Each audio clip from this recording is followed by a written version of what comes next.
आज श्री गुरुदेव सेवा आश्रमामध्ये सालाबादप्रमाणे श्रावण मासानिमित्त षष्टीपासून ग्रामगीता वाचनाला प्रारंभ होत असतो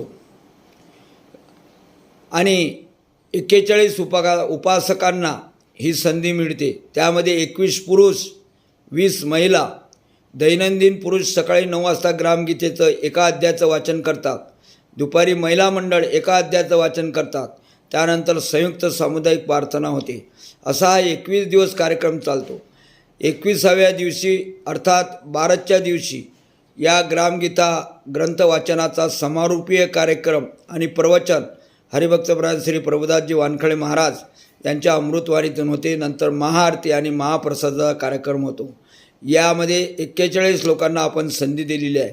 ज्यांना गतवर्षी संधी दिली पण येऊ शकले नाही त्यांच्या जागी आता नवीन लोक आपण यामध्ये सहभागी केलेले आहेत।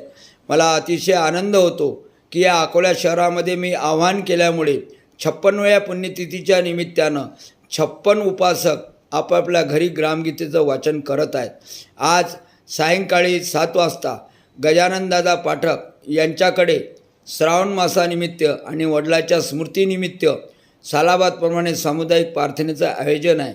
त्याचबरोबर जिल्हा भजन प्रमुख चंद्रशेखर सतारे गुरुजी यांच्या मातोश्रीचं आज स्मृती दिन असल्यामुळे सामुदायिक प्रार्थना, भजन आणि भोजन असा कार्यक्रम संयुक्त गजाननदादा पाठक डाबकी रोड यांच्या निवासस्थानी आहे। आपण सर्वांनी या ठिकाणी उपस्थित राहावं। दुपारी महिला मंडळाचं या ठिकाणी वाचन आहे। आज सकाळी शुभारंभ पांडुरंगदादा इंगळे आणि काशीराम काका लोखंडे आणि विश्वनाथजी शिंदकेळकर या ब्रह्मविष्णू महेशाच्या उपस्थितीत झालेलं आहे। पहिल्या अध्यायाचं वाचन मी स्वतः भानुदास कराळे यांनी केलं, त्याच्यावर प्रबोधन केलं। दुपारी मध्यवर्तीच्या प्रतिनिधी सौभाग्यवती श्रीमती सुनीताताई पाटील यांच्या अमृतवाणीतून वाचन होणार आहे।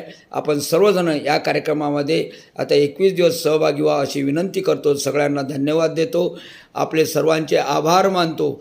अशी सेवा आपण नेहमी देत राहा अशी विनंती करतो। सगळ्यांना धन्यवाद देतो। जय गुरु, जय गुरु, जय गुरु।